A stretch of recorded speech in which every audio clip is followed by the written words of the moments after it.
Hello guys, so ito yung ating swamp fertilizer. Actually maamoy siya talaga. Yan. So ito yung na-degrade ng ilang dalawang buwan na siguro o isang buwan. Yan. So itry na nating i-dilig sa ating mga pananim. So wala na tayo.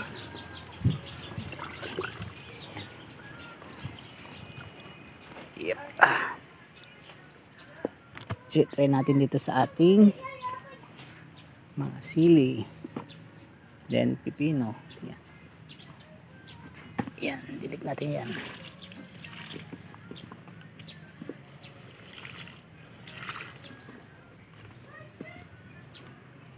Ayan guys, mga sili natin. Actually nakapagpitas na tayo dito sa ating silihan.